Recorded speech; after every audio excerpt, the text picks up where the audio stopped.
What's good, y'all? Anderson Emerald here to talk about the 2028 Olympic schedule for track and field. LA Olympic Games were just under 3 years away, and the schedule was released by LA28, the organizing committee, and World Athletics the other day. I think the biggest blow up, of course, was the women's 100 meters. Check out the full video kind of breakdown I did there. One of the most ridiculous moves that we have seen in a while. Today, I'm going to dive in more in depth with the entire schedule, some of the different changes that we saw occur, some of the new events that they're adding, what doubles are possible, and some of the problems that are actually, part of this schedule. Some things that, I don't know, some things just don't make sense. But, hopefully we'll get a better idea as the years go on. I do want to talk about Sydney McLaughlin-Levrone as well, and like the doubles that she might be, looking forward to doing, and why the schedule will still change. So first off, the track and field is going to be contested over the course of a full 13 days. And as they say, this is the World Athletics article, it says, in total, athletics will be contested across 13 days between the 15th to the 30th of July 2028. In-stadium competition at the iconic LA Memorial Coliseum will run for the first 10 days, the 15th to the 24th, before the focus shifts to the road events on the 27th, 29th, and 30th of July, culminating in the men's marathon on the final day, with medals presented during the closing ceremony. So this is very, very important. As they say, the track events, in-stadium events, are going to be contested for the first 10 days, so the 15th to the 24th, before the focus shifts to the road events on the 27th, 29th, and 30th of July. So as you can see, there's actually not much difference from what has occurred in previous Olympic cycles. Yes, this is the first time that we're going to see track and field contested across the full 2 weeks of an Olympic Games. But when we're talking about in-stadium track and field events, all due respect to the road events, this is only going to be the first 10 days, as has been the normal, situation in previous Olympic Games. And let's just take a look at previous Olympic schedules. So this is 2028, so July 2028, the Olympic Games. This is the schedule for athletics, right? It's going to be contested from the 15th all the way until the last day, where the closing ceremony occurs on the 30th. But in between, you have 10 days of track and field in stadium action. 25th and 26th is off. 27th, you have the road events, the walking events. 29th and 30th, you have the marathons. How does this compare to previous previous Olympic Games? How does this compare to 2024 first, right? In 2024, so July, August in Paris, we saw that opening ceremony 26, track and field didn't start until the second half of the Olympic Games. And here it ran all the way till the closing ceremony, but it was only also just about 10 or 11 days or so, right? Similar situation in 2021. So the 2020 Olympics in Tokyo, opening ceremony, but the second half of the Olympics is when track and field actually was contested over the course of just about 10 days. Same thing in 2016, very similar situation. August 2016, Rio Olympic Games, first half, opening ceremony, and then we saw in the second half, this is when the track and field was actually contested over 10 or 11 days. But now in 2028, we're seeing it slightly different, where opening ceremonies on the 14th, track and field immediately kicks off on the 15th and runs the entire course of the championships. But as I said, this is not very different from what we've seen, because the actual track and field, again, all due respect to the road events, is only going to be contested over the course of 10 days. So in general, things are not changing. Things are not really changing, right? They're going to stay the same for the most part. But this is my first issue with this schedule, quote unquote, schedule change and like all these new things that they're doing. Sure, they're making it stretched out over the course of 13 days, but if you have that flexibility and if you have that room to be able to allow track and field, in a sense, to be able to be contested over a full, the full Olympic schedule, why not actually move the events around to give more space for these doubles, to give more space for the women to actually run, on 2 days in the 100 meters? Why not actually do that if you do have the flexibility to do so? Now, it's very possible that they don't actually have the ability to utilize at least the LA Coliseum in the second half of the Olympics from the 25th to the 30th, because again, those are the road events. So they're given the perception, yes, it's 13 days of track and field, but it's really like 10 days. I don't know. But that's one thing. If you have the days, stretch it out. But maybe they're just not saying that they, have the access. I don't know. It is what it is. So that's one thing. But outside of just the schedule, there's the one new event that's being added to the schedule. We do have the mixed 4x4, which is going to be, mixed 4x1, which is going to be added for the first time. So here, World Athletics, they note that the mixed 4x1 relay will also make its Olympic debut, slotted between the 100 meters and 200 meters. Now, we did see that the mixed 4x1 was introduced at the World Relays just this past year in 2025 in Guangzhou. And in my opinion, I don't know. I'm very mixed. I'm not a fan of it. I'll be honest. I'm not a fan of it. And not many top athletes contested it. But as we look forward to the Olympic Games in 2028, it's going to be on the schedule. So athletes or countries are going to have to deal with it in some capacity. Based on the schedule, and we'll look at the doubles in a second, many top men will probably skip the mixed 4x1.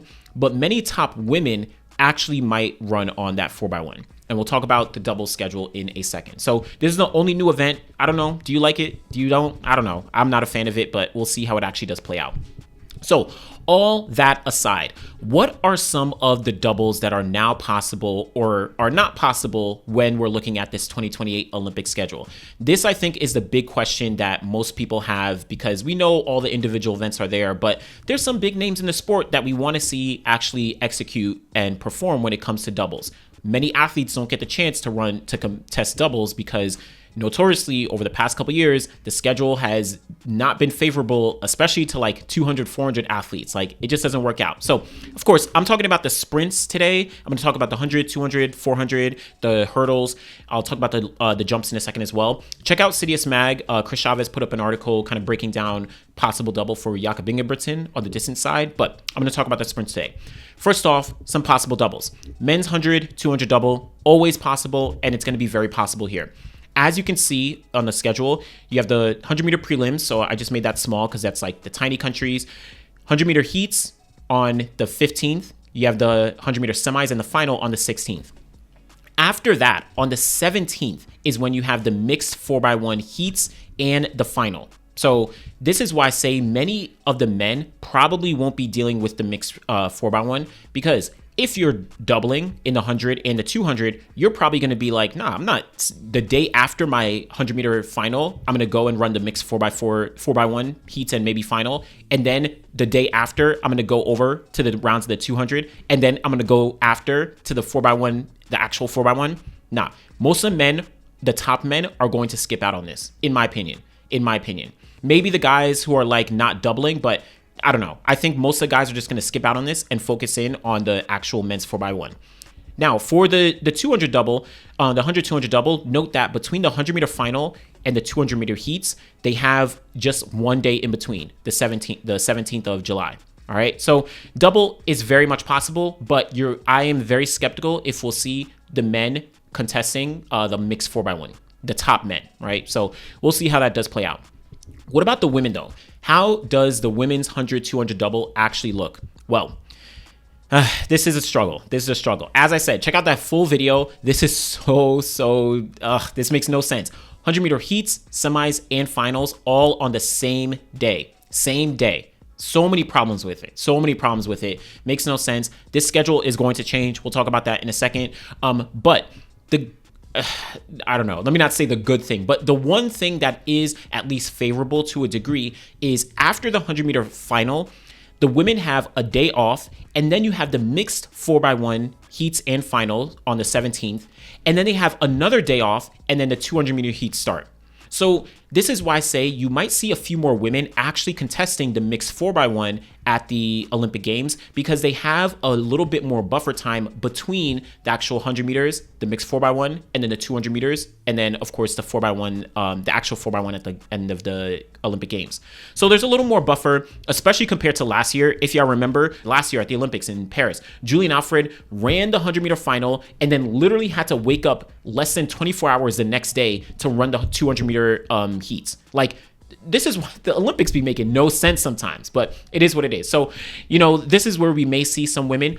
Also, if they choose to skip out on the mixed 4x1, These women have 3 full days between the 100-meter final all the way to the 200-meter heats. The final is on the 15th. Then they have the 16th, they have the 17th, and they have the 18th all off before they have to contest the 200-meter heats.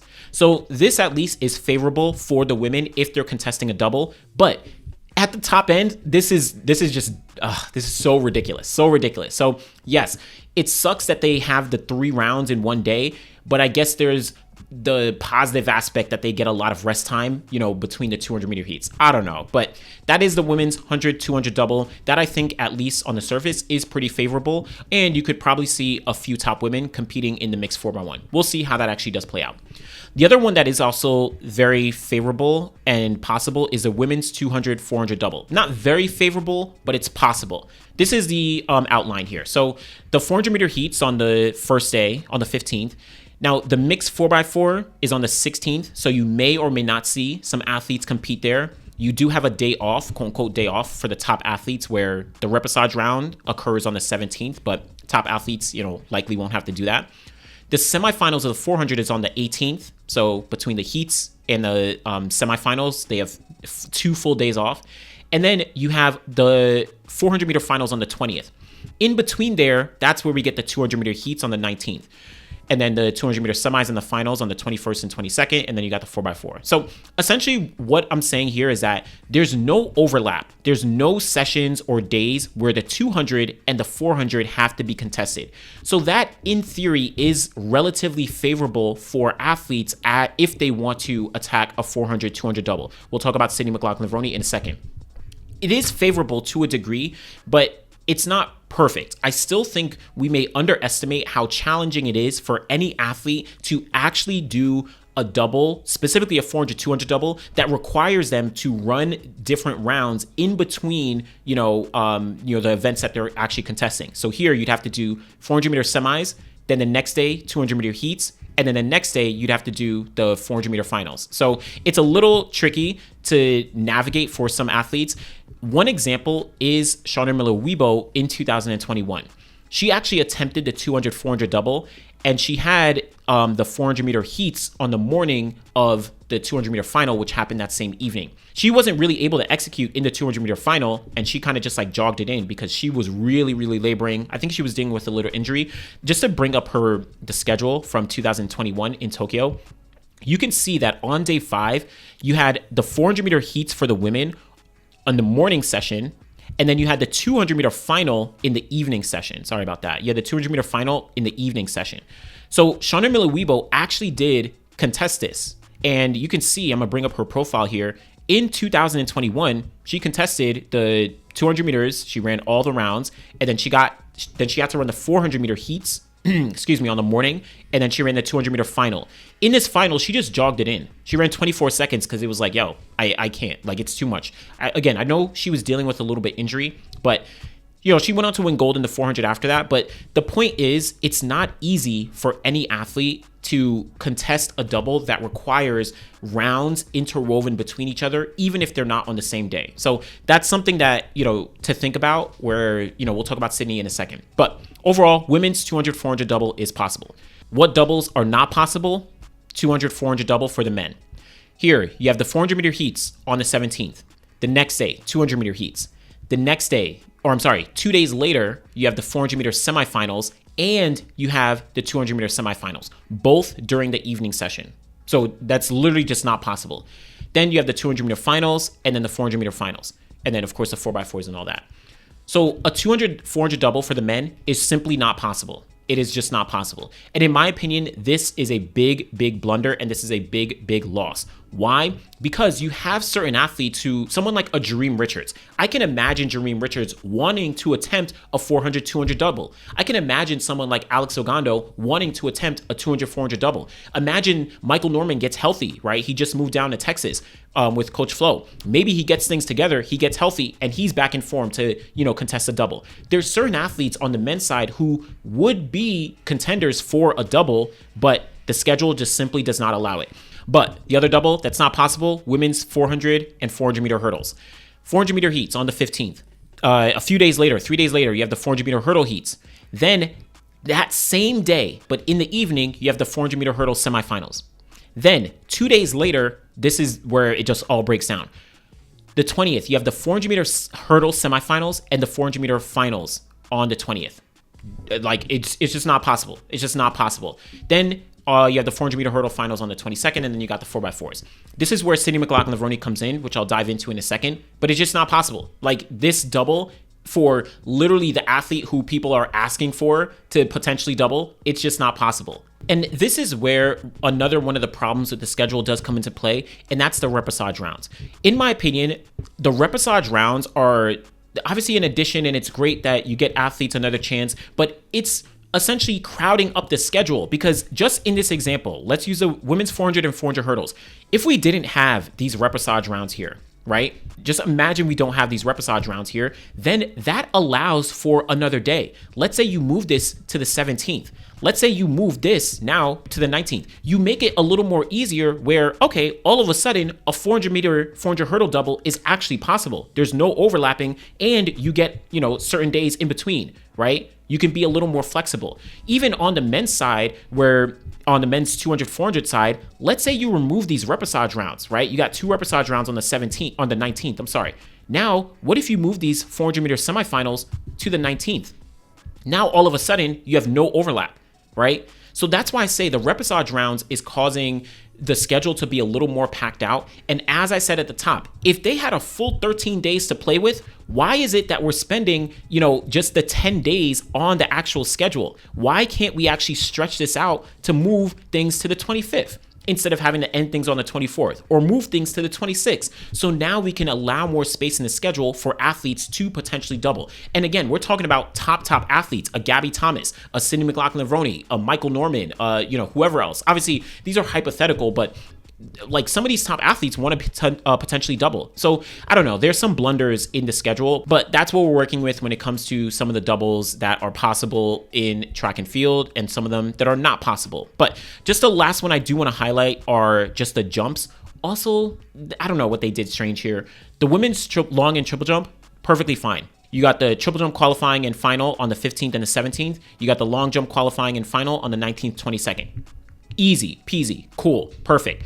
The men's, though, for whatever reason, they like interweave it. You got long jump qualifying the 16th, triple jump qualifying the 18th, long jump qualifying the 19th, triple jump qualifying the 21st. Obviously, there's not a ton of guys who are going to double, but like I feel like this is simple. Like I feel like this is so simple for you to just like space these things out. Like why is it that we have to interweave the long jump and the triple jump qualifying in the final? Like what are we doing? Like all right, but so that's just some of the doubles that are possible. Let's talk about Sydney McLaughlin-Levrone, because she, of course, is the top athlete who everyone has not only been talking about potentially doubling, but is probably the most capable of successfully pulling off multiple doubles at the Olympic Games. Like she has a ton of options when it comes to the Olympic Games, and maybe one option that I think people might be sleeping on. Now, first off, there was an article recently in the Orange County Register where Bobby Kersey, they spoke with him, and he was pissed at the fact that some of these doubles are just not possible, and rightly so. Even with the whole women's 100 meters, 3 rounds, come on, yeah, what are we doing? So in the Orange County Register, they're literally talking about how it's a loss. It's a loss for the world. So LA28 released a competition schedule for the 2028 Olympic Games that will likely draw worldwide criticism for failing to maximize the exposure and competitive opportunities for arguably the game's biggest star. The game's track and field schedule makes it all but impossible for American sprinter hurdler Sydney McLaughlin-Levrone, the 2-time Olympic 400-meter hurdles champion and reigning world champion in the 400 meters, to attempt an unprecedented sweep of the 400 and 400-meter hurdles gold medals. The schedule also eliminates one of McLaughlin's backup plans, a 400 hurdles and 200 double. That's one thing I'll talk about in a second. And Bobby Kersey says, the world's loss, said Bobby Kersey, McLaughlin-Levrone's coach. So obviously, Sydney McLaughlin-Levrone, legend, GOAT, beat the game in the 400-meter hurdles. Most recently, just became number 2 all time, got the gold medal in the 400 meters, took down one of the most dominant athletes in Paulino, Ansawi Nasser. Like, she's doing whatever. She has run the 200 where she's taken down Gabby Thomas, Abby Steiner, Jenna Prandini, Brittany Brown. Like, she's one of the athletes that is a true generational talent that we may not see for a very, very long time, and she's still in her prime. So this is a perfect opportunity for her in Los Angeles, where she trains, a home Olympic Games in the United States, for them to set up a schedule specifically for her. Specifically for her, right? It makes no sense. So just one thing here, Bobby Kersee also says McLaughlin-Levrone won 400-meter gold, the 400-meter gold medal at the World Championships in Tokyo in September in 47.78 seconds, second fastest time in history and an American and World Championship record. She and Kersee then said they hoped to attempt a 400 hurdles double in Los Angeles. So it seems like they are potentially going for that double. They do have options, but I think many people had, looked at that because it seemed the most natural for her based on her experience. But it seems like maybe Bobby and Sydney are, targeting that specific double as well. But Bobby is quoted here saying she could do it, Kersee said in a phone interview with the Southern California News Group on Wednesday. She's proven she's capable. Yeah, she's capable of doing it. So why not give her the opportunity? Why not give her the opportunity? Like, what are we doing? Come on, World Athletics, IOC, LA28.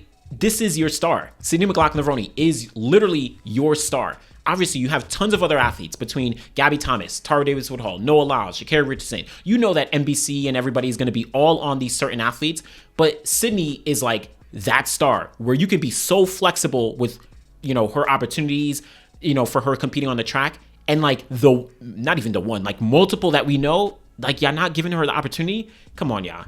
What are we doing? So let's look at some of the possible doubles for Sydney McLaughlin-Levrone as it comes to the Olympic Games in Los Angeles. So first off, you have the women's, again, 200, 400 double. I already broke this down. Obviously, it works out, and I think Sydney is more than capable. It would be more ideal if the 200-meter heats happened after the 400-meter finals, right? But it's possible. It's possible. So that's something to look at. 200, she still does have to kind of prove, quote unquote, prove herself. I don't know. She has to probably go to the World Championships in 2027 to maybe make sure she can really, really be a contender, get down to those 21.8s, 21.7s, which, I think most of us agree she's more than capable of. But she can do the 200, 400 double, and that will be a good, opportunity for her. Now, the other one is the 400 hurdle double. As I said, not possible. Simply not possible. There are some ways that you can move these things around, but it's just not possible as the current schedule stands. Also, the 200, 400 hurdle double. This one is also not possible. 400-meter hurdle heats. You also have the 200-meter heats the next day. Then you have the 400-meter hurdle semis the next day. And then you have the 200-meter semis the next day. And then the 400-meter hurdles and 200-meter finals are on the same day, both in the evening. So it's not possible. This one, I think, would be a little more interesting because we know who Sydney is, and this is something that no one has been able to do. This, I think, would be pretty interesting. 200, 400-meter hurdle double. And as Bobby Kersee said in the article, like, listen, she can do it, right? Why not give her the opportunity? So that's another one. The only other one that is possible, but I don't know if she'd actually go for it, is the 100-meter hurdles, 400-meter hurdle double. So here, 400-meter heats, you have that on the 18th. 400-meter hurdle semis, you have that on the 20th. 100-meter hurdle heats, you have that on the 21st. 400-meter hurdle finals, you have that on the 22nd. And then 100-meter hurdle semis, the 23rd, and final on the 24th. So this has some flexibility. This could be something that Sydney could also go for if they, for whatever reason, don't want to change the schedule. I think the 100-meter hurdles, she has a lot of untapped potential. Obviously, it's very different. And obviously, you have women who are pushing the pace when it comes to like the world record and, 12 ones, 12 twos. But I think Sydney is someone who could be in the mix if she really, 3 years out, put herself into the conversation and like really, put her foot down. I don't know. That could be something to think about. But I do think this hinges all on what she does in 2027 because she's already won the 400 hurdles and the 400 at the Worlds and or the Olympic Games. So she's proven herself there. She has a wild card to the World Champs in 2027. Now, does she opt to attempt the 400, 200 double in Beijing 2027 so she can say, all right, I'm capable of this. Now let me do that at the Olympic Games. Or does she opt to try out the 400 hurdle, 400 double in Beijing at the World Champs to test these things out to see what she can do at the Olympics? Or, maybe she goes for the 100-meter hurdles. I don't know. But I think 2027 for Sydney McLaughlin-Levrone is going to be very telling because that will outline her plans for 2028 and it will potentially outline how the schedule is going to be changed. Yes, I'm saying how the schedule is going to be changed because the schedule is going to be changed.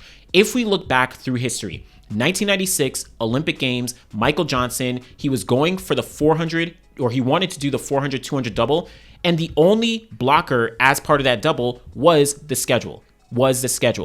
Guess what? He went to the World Championships in 1995. He won the 200 and the 400, and he pled his case to change the actual schedule for the 1996 Olympic Games. And guess what? In March of 1996, I'm pulling this from the New York Times, they were actually able to get the schedule changed, right? And this is a few months before the Olympic Games starts. And in the article, it says, Michael Johnson got his wish and will now have an opportunity to make Olympic history.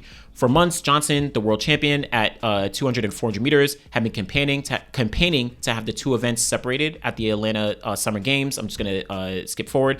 The International Amateur Athletic Federation, IAAF, track and field's governing body, agreed today to reschedule the 200 and 400 events, right? They did an even better job than Johnson had hoped for, giving him a day rest between the competition of the 400 and the start of the 200. This was in March of 1996, March 25th. So they just did it at the top of the year, a few months before the Olympic Games. So you're telling me they can't do it in 2028? Listen, we're getting amped up because the schedule is crazy, but they're going to change that schedule. And let's think back. Back in 1996, they had 4 rounds of the 200 and 400, and they were able to accommodate Michael Johnson, giving him a day rest between. Like, what are we doing? What are we doing in 2028? Another example, Allison Felix in 2016, January 2016. This is from Associated Press via ESPN. It says, it won't be the first time Allison Felix will like what the clock says at the Olympics. America's top sprinter earned her first win of the 2016 Games on Saturday when international track and field officials agreed to shift the schedule in Rio so Felix can try for gold in both the 200 and 400 meters. So they just did it in whatever they're saying, Saturday, but this is January 2016. The point is, we are 3 years out. 3 years out. And I know Felix didn't go on to qualify in the 200 to the Olympics, but whatever. 3 years out from the Olympic Games, and obviously the schedule is what it is. Michael Johnson in March of 1996, a few months before. Allison Felix in January 2016, a few months before Rio. They were able to get the schedule changed. This schedule is going to change in LA 2028. Like, it just is. Like, it's a fact of life.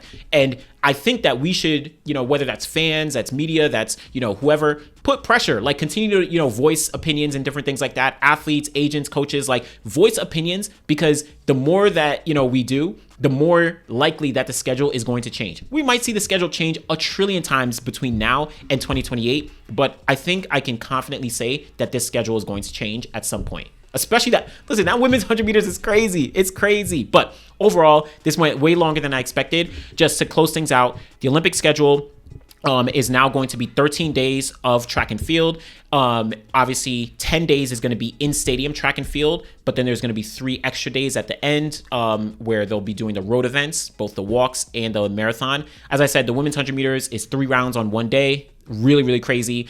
You have the mixed 4x1, which is being added. Possible for some of the women, not possible for the men, or not as likely. So we'll see how that does play out. Repechage rounds and the schedule, those are causing issues for some of the doubles that are not possible. If they didn't have the repechage rounds, if they stretch things out over 13 days, it would make it a little bit better. It is what it is. Cindy McLaughlin-Levrone, we'll see what double she actually does choose. I think it'll hinge on what she does in 2027, and then she'll eventually make her decision moving forward. But as I said, to close things off, the schedule will change. The schedule will change. I know we're up in arms about it now, including myself, but the schedule is going to change. We're 3 years out. We've seen it happen before. Let me know what you think.